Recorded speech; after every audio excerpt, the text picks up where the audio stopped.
नमस्कार दोस्तों, स्वागत है एक बार फिर से आपका सक्सेस क्लासेस में। जैसा कि आप लोग जानते हैं, हम लोग जो कि विजन का अप्रैल मंथ का मैगजीन कवर करते हैं, जिसमें इन्वायरमेंट का टॉपिक हम लोग देख रहे थे। अब तक हमने जो कि काफ़ी ज़्यादा जो कि इन्वायरमेंट का लगभग देखो 9 टॉपिक देख चुके हैं। ये आपका 10वां और 11वां लास्ट टॉपिक होगा। इसके बाद जो आपका इन्वायरमेंट का सेक्शन है वो खत्म हो जाएगा।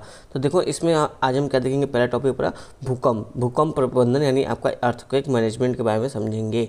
ये तो काफ़ी इंपॉर्टेंट आपका टॉपिक है, जो आपका आपदा प्रबंधन वाला टॉपिक है पेपर 3 में, उससे ये आपका रिलेट करता है। तो चलो समझते हैं कि क्या बातें यहाँ पे कही जा रही है। देखो ये क्यों न्यूज़ में था, क्योंकि बताया जाए कि हाल ही में असम में देखो 6.4 तीव्रता की जो कि भूकंपी झटके जो कि महसूस किए गए, इसलिए ये आपका न्यूज़ में था। अब समझते हैं कि भूकंप क्या है, राइट। यहाँ देखो बताया जाए कि भूकंप क्या है। देखो कहा जाए कि भूगर्भिक शक्तियों के परिणाम स्वरूप यानी जो पृथ्वी के अंदर की जो पावर वगैरह है, जो भी हलचल वगैरह होती है, उसकी बात कर रहा है। भूगर्भिक शक्तियों के परिणाम स्वरूप धरातल के किसी भाग में उत्पन्न होने वाले आकस्मिक कंपन को भूकंप कहते हैं। यानी आपको समझ में आएगा भूकंप की डेफिनेशन क्या है, कि पृथ्वी के अंदर को जो भी हलचल वगैरह होती है, उसके परिणाम स्वरूप क्या होता है, धरातल पे देखो कंपन वगैरह महसूस किए जाते हैं। तो इस घटना को क्या बोलते हैं, भूकंप कहते हैं। इसको देखो फिगर के थ्रू समझते हैं, आपको और अच्छे समझ में आएगा। जैसे देखो यहाँ पे बोला जा रहा है आपका, ये देखो ये कोई लैंड है, राइट। ये कोई लैंड की ये कोई भूमि है। इसके अंदर अगर आप जाओगे तो यहाँ पे कुछ मतलब कि ये आपका जहाँ से भूकंप ओरिजिन होता है उसको बोलते हैं आपका फोकस बोलते हैं, राइट। और जहाँ पे इसके जो ये देखो तरंगे जो ऐसे निकल रही है, ये तरंगे जैसे सबसे पहले जहाँ पर पृथ्वी पर टकराती है उसको बोलते हैं एपी सेंटर। तो ये देखो एपी सेंटर है, यानी पृथ्वी से यहाँ पर टकराई। अब पृथ्वी पर जो कि आपका जो ये वेव्स है, भूकंप तरंगे हैं, ये जो चल रही है, अब ये जब जैसे पृथ्वी की सतह पर टकराएंगे तो पृथ्वी की सतह पर कंपन करना शुरू कर देंगे। तो इसी को क्या बोलते हैं, आपका भूकंप की घटना बोलते हैं। तो उम्मीद आपको समझ में आ गया होगा। और साथ ही देखो भूकंप की तीव्रता हम लोग किससे नापते हैं, मार्केली स्केल से इसकी जो कि तीव्रता हम लोग नापते हैं। ये याद रखना आप लोगों का पीटी के हिसाब से आपका इंपॉर्टेंट हो जाता है। तो अब देखो यहाँ पे हमने देख लिया भूकंप क्या है, वो समझ लिया। अब देखो इंडिया में देखो जो कि भूकंप की देखो 5 स्केल है, जिसमें से इसके भारत का जो पूरा डिस्ट्रीब्यूशन जो आपका पूरा एरिया है इंडिया का, इसमें देखो भूकंप के 5 जोन बनाए गए थे। जिसमें जो आपको जोन 1 था, ठीक है, जोन 1 जो था वो काफ़ी हल्का था। और ये जो कि जोन 1 का जो मतलब झटके वगैरह होते हैं, भूकंप जोन 1 का जो भूकंप होता है वो भारत में बहुत कम देखने को मिलते थे। इसलिए अब हम जो कि जोन 1 को काउंट नहीं करते, सीधे जोन 2 से जोन 3, जोन 4, जोन 5 इस आधार पर जो कि भारत के एरिया को डिस्ट्रीब्यूट किया कि कहाँ पे किस तरह के जोन, किस तरह के जो कि तीव्रता के झटके वाले जो कि आपका भूकंप आता है। तो जैसे देखो बताया जो आपका जोन 5 है वो very high risk zone area में आता है। तो यहाँ पर देखो बताया जाए कि ये देखो कहाँ कहाँ पर आपको इंडिया में आएगा, जो आपका नॉर्थ ईस्ट का पूरा रीजन है वहाँ पर आएगा, थोड़ा सा आपका हिमालयी रीजन में आएगा, और जो आपका कच्छ वाला एरिया है, भुज वाला एरिया है, वहाँ पर भी 8 के ऊपर का जो कि तीव्रता वाला जो कि आपका भूकंप आया था, तो वो भी एरिया यहाँ पे काउंट होता है। यानी देखो आपका नॉर्थ ईस्ट का, हिमालय का थोड़ा सा एरिया, उत्तराखंड का यानी एरिया हो गया, इधर देखो आपका सिक्किम के बगल का इधर का एरिया हो गया, फिर इसका थोड़ा सा एक कच्छ का एरिया हो गया। तो ये क्या आता है, जोन 5 का जो कि भूकंप तीव्रता यहाँ पे हमको दर्शाता है कि कहाँ कहाँ जोन 5 के आते हैं। इसी तरह देखो जो आपका ऑरेंज कलर में जोन 4 की बताया जा रहा है, इसमें देखो पूरा जो हिमालयी रीजन है ना, पूरा हिमालयी रीजन जो कि आपका जोन 4 में आता है, सिवाय नॉर्थ ईस्टर्न को छोड़ के। और तो थोड़ा सा देखो जो आपका भुज के एरिया के पास, गुजरात का कच्छ के एरिया के पास है, वहाँ पे भी आता है। थोड़ा बहुत गोवा का जो एरिया है वहाँ पर भी जो कि कैसा जोन है, वो जोन 4 में वो काउंट होता है, यानी कि हाई रिस्क जोन में आता है। फिर जोन 3 में देखो जो मॉडरेट रिस्क जोन होता है, वो देखो ऐसे आपका सेंट्रल इंडिया के कुछ मतलब जो तटीय एरिया है, तट के एरिया के आसपास के देखोगे, वो सभी जो कि आपके क्या आएंगे, जोन 3 में आएंगे, जो कि मॉडरेट रिस्क है। यानी इसका मतलब हाई रिस्क से थोड़ा सा कम यहाँ पे रिस्क आपको देखने को मिलता है। जिसका जोन 2 जो कि आपको लो रिस्क है, वो आपको देखो पूरा सेंट्रल इंडिया यहाँ पे कवर होता है। थोड़ा सा आपका ये जो राजस्थान वाला, पंजाब वाला एरिया है, हरियाणा वाला, वो भी यहाँ पे कवर होता है। तो यहाँ से हमने अच्छे से समझा कि कौन कौन से एरिया जो कि इंडिया के कहाँ का एरिया कहाँ पे किस टाइप का जो कि जोन में बटा हुआ है भूकंप के आधार पर। फिर देखो यहाँ पे कहा जा रहा है कि आपका 2002 के मैपिंग जो सिस्मिक जोन की गई थी, उसके आधार पर बताया जा रहा है कि इंडिया का लगभग 59% जो लैंड है, यानी जो भूमि है, वो आपका भूकंप से ग्रसित है। मतलब उस पर कहीं ना कहीं किसी न किसी तीव्रता का हाई लो या फिर वेरी लो टाइप का भूकंप के झटके देखे जाते हैं। 59% जो भारत की भूमि है वहाँ पे। तो यहाँ पे हमने ये देख लिया। अब देखो यहाँ पे कह रहा है कुछ फेमस भूकंप है जो कि काफ़ी बड़े विनाशकारी रूप में आए थे। जैसे देखो 1967 में कोयना में ऐसा आया था, असम में 1988 में आया था, लातूर में 1993 में आया था, भुज में 2001 में। ये जैसे कुछ स्थानों पर बहुत ही विनाशकारी भूकंप की घटनाएं घटित हुई थी। तो ये आपको पता होना चाहिए, जब भी भूकंप का टॉपिक होगा, कोई भी क्वेश्चन आएगा तो आप इसको जरूर मेंशन कीजिएगा वहाँ पे। फिर देखो 2019 में आपका एक अर्थक्वेक डिजास्टर रिस्क इंडेक्स है, जो भूकंप की माप गणना वगैरह करता है। तो उसके अनुसार बताया जाए कि पिछले 25 वर्षों में भारत भारत में कई मध्यम तीव्रता के भूकंप के झटके अनुभव किए गए। यानी जो भूकंप के झटके वो मध्यम यानी जोन 3 वाले आपके भूकंप के झटके काफ़ी ज़्यादा जो कि जोन 2 और जोन 3 वाले जो कि अनुभव किए गए हैं, जिसके कारण देखो लगभग 40,000 लोगों की मृत्यु हो गई। कैसे? वो जो मकान वगैरह भवन वगैरह होता है वो उनके ऊपर गिर जाता है, जिसकी वजह से देखो लगभग 40,000 लोगों की मृत्यु हो चुकी है अब तक भूकंप से पिछले 25 वर्षों में। तो ये काफ़ी इंपॉर्टेंट आपका रिपोर्ट है, 2019 में आया था अर्थक्वेक डिजास्टर रिस्क इंडेक्स की तरफ से, तो इसको भी आप ध्यान रखिएगा। फिर साथ ही देखो बोला जा रहा है यहाँ पे भारत में भूकंप प्रबंधन की बात की जा रही है, किस तरह से हम भूकंप की प्रबंधन करें। तो देखो जैसे वैश्विक स्तर पर पहला जो कि सिस्मिक कोड में क्या होता है कि भूकंप से संबंधित जो भी मतलब एक्शन ले सकते हैं भूकंप के बाद और भूकंप के पहले, वो सारी इसमें जो कि जानकारी वगैरह होती है कि किस तरह से हमें जो कि एक्शन वगैरह लेना चाहिए भूकंप के आने के पूर्व, भूकंप के आते वक्त, आने के टाइम पे और भूकंप के आने के बाद। यानी जो राहत कार्य वो अच्छे से हो सके, उसमें जान माल की हानि कम से कम हो, इसके इंश्योर के लिए जो कि आपको भूकंपी संहिता बनाया जाता है। अब जिसे देखो बोला जाए कि पहला जो भूकंपी संहिता इस टाइप का बनाया गया था वो 1935 में क्वेटा में जब भूकंप आया था, यानी जो कि अब पाकिस्तान में है, तो उससे जो कि पहला जो कि इस तरह का सिस्मिक कोड या भूकंपी संहिता जो कि बनाया गया था। लेकिन देखो भारत में देखो पहली बार जो कि प्रथम राष्ट्रीय भूकंपी संहिता को 1962 में यानी आज़ादी के बाद जो कि विकसित किया था, ताकि हम लोग भी इस तरह की गाइडलाइन वगैरह दिशा निर्देश का पालन करें, ताकि हमारे यहाँ जो कि भूकंप से जो भी जान माल की घटनाएं है उसमें कम से कम जो कि जान माल की हानि हो भूकंपी घटनाओं से। फिर देखो और साथ ही क्या बताया जा रहा है प्रबंधन में, भूकंप के प्रबंधन में, ये आपका NICEE यानी कि राष्ट्रीय भूकंप अभियांत्रिकी सूचना केंद्र है, जहाँ पे देखो ये विभिन्न सम्मेलन और कार्यशालाओं के माध्यम से छात्रों और पेशेवरों को मध्य जो कि जागरूकता बढ़ाकर विभिन्न आवश्यक क्षमता निर्माण करने वाली गतिविधियों को भी ये संपादित करता है। एक तरह से देखो ये दो काम करता है, एक तो लोगों में जागरूकता बढ़ाता है, साथ ही जो आवश्यक कदम उठाने चाहिए वो सब बताता है और उसमें जो कि अपना सहयोग भी देता है। फिर देखो बोला जाए कि आपका वर्ष 2003 से 2007 के दौरान एक व्यापक राष्ट्रीय भूकंप अभियांत्रिकी शिक्षा कार्यक्रम चलाया गया था, जो कि लोगों को एक तरह से कह लो वही जागरूक करने के लिए काफ़ी ज़्यादा जो कि इसको काफ़ी बृहद स्तर पर इसको चलाया गया था। फिर देखो आपका जो नेशनल डिजास्टर मैनेजमेंट अथॉरिटी है जो कि 2005 में बना था, तो ये 2007 से जो कि राष्ट्रीय आपदा प्रबंधन, जो भी राष्ट्रीय आपदा आता है उसके मैनेजमेंट करने के लिए उत्तरदायी होता है ये आपका एजेंसी। यानी भूकंप आया, बाढ़ आया, भूस्खलन आया, कुछ भी है तो ये जो एजेंसी है वो उसके लिए उत्तरदायी होती है, वो इसके लिए रिस्पॉन्सिबल होती है और ये जो कि राहत कार्य में जुट जाती है। तो ये भी एक इस तरह का प्रावधान भारत में किया गया है। अब देखो यहाँ पे देखो कहा जाए जो आपका भूकंप की जो तीव्रता होती है उससे हमको पता होना चाहिए कि कौन सा भूकंप जो है कि आपका जो कि अत्यधिक भीषण या मध्यम या हल्का है। ये कैसे हम पता करेंगे? रिएक्टर स्केल के आधार पर पता करेंगे कौन से मैग्नीट्यूड का, तो उसको हम पता होना चाहिए। जैसे देखो हल्का वाला बोला जाए कि वो कितना स्केल, रिएक्टर स्केल पर उसका काउंटिंग किया जाता है 4.9। अगर 4.9 तीव्रता वाली जो कि भूकंप है तो वो कैसा कहलाएगा? वो हल्का भूकंप कहलाएगा। अगर वही 5 से 6.9 यानी लगभग 7 तक, 5 to 7 के बीच की है भूकंप, तो वो आपका मॉडरेट में आएगा। और अगर वही रिएक्टर स्केल पे इसकी जो तीव्रता देखो 7 से 7.9 है तो वो ग्रेट यानी भीषण भूकंप के रूप में आएगा। और अत्यधिक भीषण जो 8 से ऊपर का भूकंप होता है, 8 से ऊपर रिएक्टर स्केल होता है, वो अत्यधिक भीषण भूकंप कहलाता है। तो इस तरह से हमें ये भी समझिए रिएक्टर स्केल पे कौन से कितनी तीव्रता की भूकंप होगी तो उसको क्या क्या बोलेंगे। ये फिगर हमने ऑलरेडी देख लिया था। अब देखो बोला जाए कि भारत में भूकंप प्रबंधन से संबंधित चिंता के प्रमुख क्षेत्र, तो बोला जाए जैसे देखो भूकंपी जोखिम के बारे में विभिन्न हितधारकों के मध्य जागरूकता की कमी है। इंजीनियरिंग शिक्षा पाठ्यक्रम में संरचनात्मक समन उपायों पर अपर्याप्त ध्यान दिया जाता है। यानी इंजीनियरिंग शिक्षा में हमको जो कि इस तरह के जो संरचनाएँ हैं जिसके कारण जो कि भूकंप की घटनाएँ, जैसे आपको भवनों का निर्माण वगैरह ये सब चीज़ें हो गया, नहरों का, सड़कों का निर्माण और ये सब चीज़ें, जो पुल उल का निर्माण, तो इन सब चीज़ों पर जो कि ज़्यादा ध्यान देना चाहिए ताकि भूकंपी के जो कि इनको वहन कर सके और इसमें जो कि कोई दिक्कत जान माल की हानि ना हो। फिर जो कहा जाए भूकंप रोधी भवन संहिताओं और नगर नियोजन उपनियमों की अपर्याप्त निगरानी व प्रवर्तन, मतलब जो आपका भवन से संबंधित जो विभाग वगैरह है जो उसकी निगरानी करना चाहिए तो उनकी जो कि निगरानी वगैरह बहुत कम होती है। और उनको जो कि अगर निगरानी करे, अगर कोई भवन जो कि अच्छा नहीं है, आपको लगता है कि 1-2 साल में ये जो कि कभी भी टूट सकता है, तो उसका जो कि फिर से मरम्मत वगैरह किया जाए, इसके लिए जो कि कानूनी रूप से जो कि इस पर नोटिस वगैरह लाया जाए। तो ये सब चीज़ें जो कि बहुत कम यहाँ पे हमारे भारत में देखने को मिलती है। इस कारण जो कि भूकंप की घटनाएं जो कि आपको देखने को मिलती है, जिसके कारण काफ़ी ज़्यादा नुकसान हो जाता है।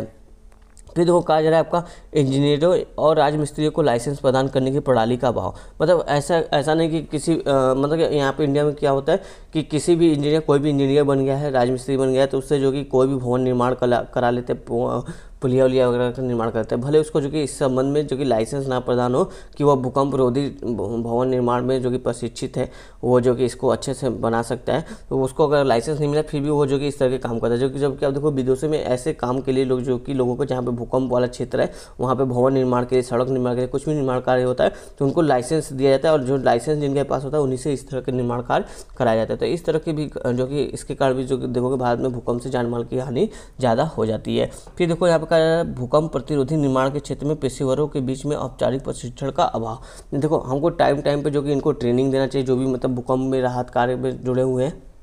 जैसे देखो एनडीआरएफ की टीम होती है जो कि वो तुरंत जो कि इस रिस्पॉन्स वगैरह करती है इन सब घटनाओं में। तो इनमें देखो प्रशिक्षण का भी अभाव है, या फिर ट्रेनिंग दी गई तो बहुत पहले दी गई, दोबारा इन पर जो कि ट्रेनिंग वगैरह नहीं दी गई है। तो हमको जो कि इनके समय समय पर जो कि ट्रेनिंग कराना चाहिए था, ताकि ये जो कि हर समय जो कि हर सिचुएशन कैसा भी सिचुएशन उससे निपटने के लिए रेडी रहे। फिर देखो कार्य विभिन्न हितधारक समूह के मध्य पर्याप्त तैयारी और प्रतिक्रिया क्षमता का अभाव, यानी लोग जो कि पहले से तैयारी नहीं करते हैं, इस कारण जो कि थोड़ा सा प्रैक्टिस वगैरह, जिससे देखो स्कूल के स्तर पर ही हमको सिखाना चाहिए। जैसे आप देखते होंगे टीवी में एक ऐड आता था जहाँ पे छोटे छोटे बच्चे घर में होते थे और भूकंप आता था तो कोई मेज के नीचे छुप जाता था, कोई बिल्डिंग से बाहर निकल जाता था, तो इस तरह का ऐड दिखाता था।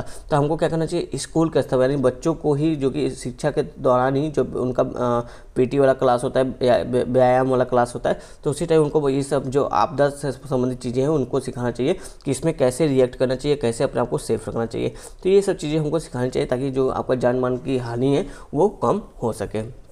फिर देखो जो आपका एनडीएमए है, राष्ट्रीय आपदा प्रबंधन प्राधिकरण, इसका भी गठन किया गया था 2005 में, जो कि आपका राहत कार्य आपदा किसी भी तरह के आपदा से निपटने के लिए जो कि काम करता है। और इसकी अध्यक्षता कौन करता है, पीएम, हमारे प्रधानमंत्री का इसकी अध्यक्षता करते हैं, ये याद रखिएगा आप लोग। फिर देखो एनडीएमए को आपदा प्रबंधन के लिए नीतियों, योजनाओं और दिशा निर्देशों को निर्धारित करने के लिए अधिदेशित किया गया है।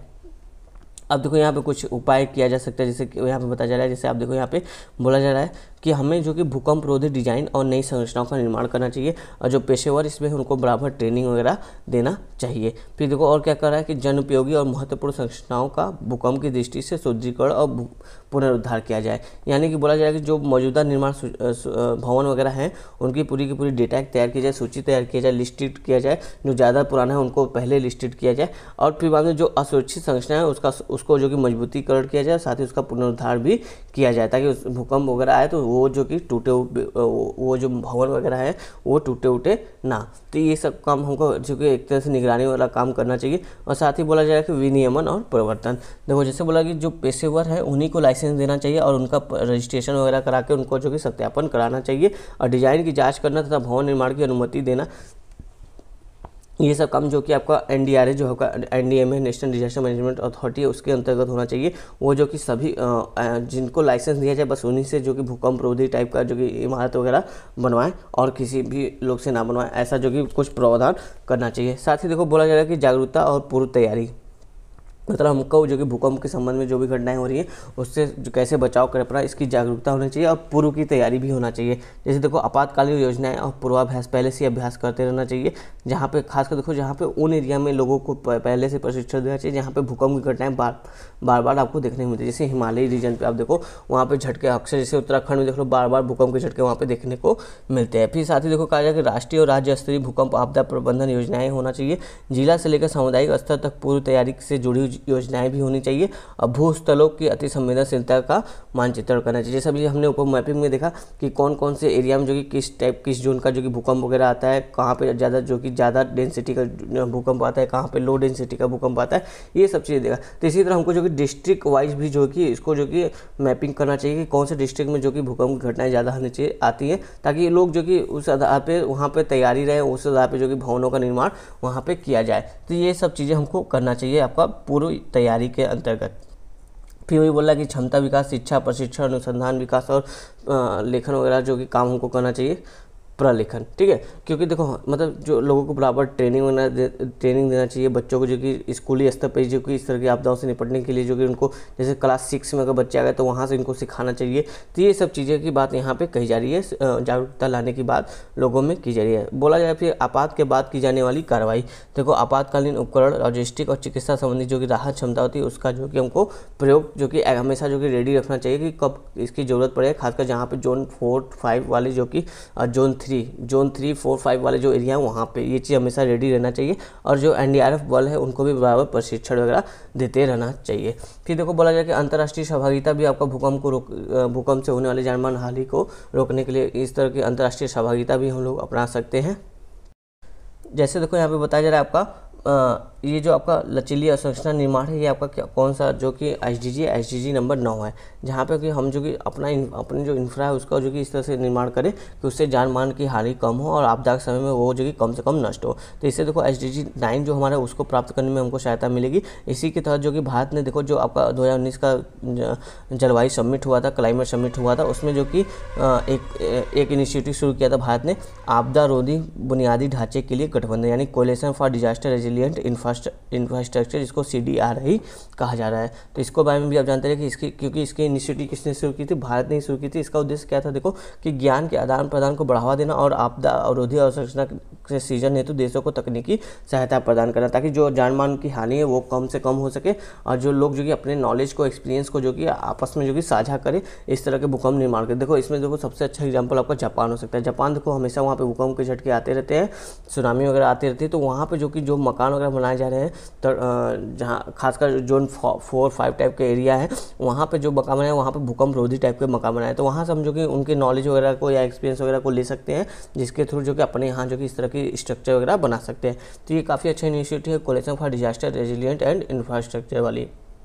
फिर देखो साथ ही बोला जा रहा है कि भारत जो कि UN का जो आपका अंतर्राष्ट्रीय आपदा न्यूनीकरण रणनीति है उसके साथ भी भारत जुड़ा हुआ है, उसके साथ कार्य कर रहा है। फिर देखो बोला जा रहा है कि जो आपका ISDR है, यानी यही अंतर्राष्ट्रीय आपदा न्यूनीकरण रणनीति जो है, ISDR सामाजिक सुविधता और प्राकृतिक खतरों तथा संबंधित तकनीक एवं पर्यावरणीय आपदाओं के जोखिम को कम करने संबंधी कार्रवाइयों को बढ़ावा देने हेतु स्थापित एक वैश्विक फ्रेमवर्क है। यानी आपदा में जो भी राहत कार्य हो सकता है वो सब चीज़ को का एक पूरा जो कि वैश्विक फ्रेमवर्क है। बताया जा रहा है कि किस तरह से आपको जो कि आपदा के समय में काम करना चाहिए, आपदा के पूर्व, आपदा के समय और आपदा के बाद, वो पूरा जो कि फ्रेमवर्क तैयार करता है, जो कि UN द्वारा बनाया गया है। इसके साथ भी भारत जुड़ा हुआ है। तो अगला टॉपिक हमारा क्या है, बादल फटना। इसको हम देखेंगे अगले टॉपिक में। देखो हमारा अगला टॉपिक क्या है आपका, बादल फटना, जिसको क्या बोले, क्लाउड बस्टर्स। ठीक है, तो इसमें देखो क्यों न्यूज़ में था, क्योंकि उत्तराखंड का जो चमोली, टिहरी और रुद्रप्रयाग जो जिला है वहाँ पे बादल फटने की जो कि घटनाएं आपको देखने को मिली है। तो इस वजह से ये जो कि ये वाला आपका टॉपिक जो कि न्यूज़ में रहा है, काफ़ी इंपॉर्टेंट टॉपिक है। इस तरह की घटनाएं भारत में होती रहती हैं, तो हम इसको भी यहाँ पे देख लेते हैं। तो देखो बादल फटना क्या है वो बताया जा रहा है यहाँ पे एकदम लेमन लैंग्वेज में, तो एकदम सिंपल लैंग्वेज में, कि सीमित क्षेत्र में मान लो कोई एक छोटा सा एरिया है तथा लघु अवधि, यानी कम समय के लिए, ज़्यादा लंबे समय के लिए नहीं, सीमित क्षेत्र में तथा लघु अवधि के दौरान आकस्मिक और भारी वर्षा की घटना को बादल फटने के रूप में संदर्भित किया जाता है। अब देखो इसको और अच्छे से जो IMD आपका इंडियन मेट्रोलॉजिकल डिपार्टमेंट वो डिफाइन करता है कि बादल फटना क्या होता है। देखो वो बताते हैं कि वस्तुतः 1 घंटे की अवधि में 20 से 30 वर्ग किलोमीटर क्षेत्र में हुई 100 मिलीमीटर वर्षा की घटना को बादल फटने के रूप में परिभाषित किया जाता है। यानी 20 से 30 वर्ग किलोमीटर का एरिया कोई है, वहाँ पर देखो 1 घंटे की अवधि यानी कम समय में जो कि लगभग अगर 100 मिलीमीटर वर्षा की घटना हमको देखने को मिलती है, तो ऐसे एरिया में क्या बोलेंगे कि जो क्लाउड है वो बस्ट हो गया, यानी बादल फटने की घटना देखी जा चुकी है। अब देखो यहाँ पे बताया जाए कि यह सामान्यतः अगर आप देखोगे जो कौन से मानसून के दौरान घटता है, जो आपको बादल फटने की घटना है, तो देखो बताया जाए यह सामान्यतः जून के आरंभ में दक्षिण पश्चिमी मानसून के मौसम के दौरान भारत में घटित होने वाली एक सामान्य घटना, यानी जब मानसून हमारा दक्षिण पश्चिम जो आपका केरल के तट से आता रहता है, जैसे मान लो ये इंडिया है, तो यहाँ से जो मानसून आता है, तो इस समय जो कि आप देखो जून के समय में ये बादल फटने की घटना यहाँ पे हमको देखने को मिलती है। अब देखो यहाँ पे बोला जाए कि ये जो बादल फटना है इसके क्या कारक है, कुछ फैक्टर हम देखते हैं कि क्या क्या फैक्टर है जिसके कारण जो कि बादल फटने की घटनाएं दिखाई है। जैसे बोला जा रहा है कि आपको देखो पहले बोला जा रहा है कि बाढ़ के मैदानों और नदी तटों का कंक्रीटीकरण, कहने मतलब जो बाढ़ का ऐसे एरिया जहाँ पे बाढ़ वगैरह आते रहते हैं और जो नदी के किनारे वाले तट हैं वहाँ पर देखो जो कि बड़े बड़े बिल्डिंग का हम लोग निर्माण करें।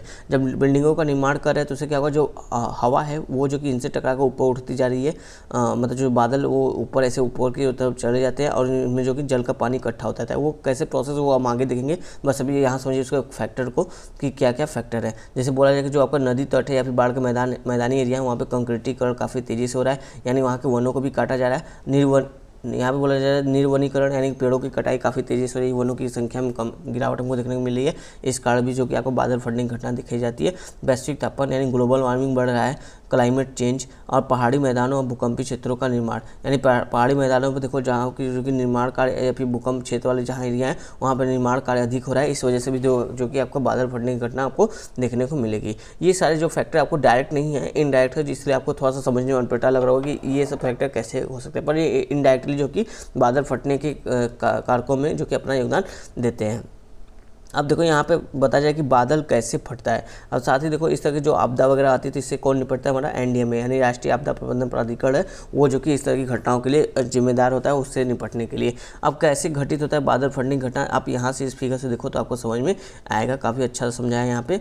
देखो जैसे बोला जा रहा है कि मान लो कोई यहाँ से हवा चल रही है, राइट, हवाएँ चल रही है, तो वो हवा अगर गर्म है और उसमें हवा में नमी है तो वो अगर इस पर्वत यहाँ पे पर्वत के ऐसे ढलान टेढ़ी सी है ये, तो इससे टकराते हुए क्या हुआ धीरे धीरे ऐसे, अगर चूँकि हवा गर्म है, गर्म हवा हमेशा ऊपर उठती है, तो इससे इसके सारे वो धीरे धीरे ऊपर जो कि उठती रहेगी। और जो कि हवा में नमी है तो ये क्या करेगा, हवा ऊपर उठते हुए सभी नमी को इकट्ठा करता रहेगा, यानी वो नमी जो कि वर्षा की बूंदें हैं वो जो कि धीरे धीरे इकट्ठा करता रहेगा। तो वही बोला यहाँ पे बोला कि वायु राशि की निरंतर ऊर्ध्वमुखी गति से विशाल आकार के बादलों का ये देखो ऐसे लगातार ऊपर चलता रहेगा और नमी को इकट्ठा करता रहेगा, तो यहाँ पे जो बादल का आकार है वो धीरे धीरे बढ़ता जाएगा। और साथ ही देखो नमी को इकट्ठा करने से यहाँ पे देखो जो जल का संकेंद्रण देखोगे अधिक हो जाएगा। फिर क्या होगा, जब एक देखो कोई भी बादल है वो एक लिमिट से ज़्यादा जो कि जो जल है उसका मतलब कि संकेंद्र मतलब अत्यधिक जल जो कि वहन नहीं कर सकता है, उसको कभी ना कभी जो कि एक समय आएगा जहाँ पे वो जो कि पूरे जल को छोड़ देगा।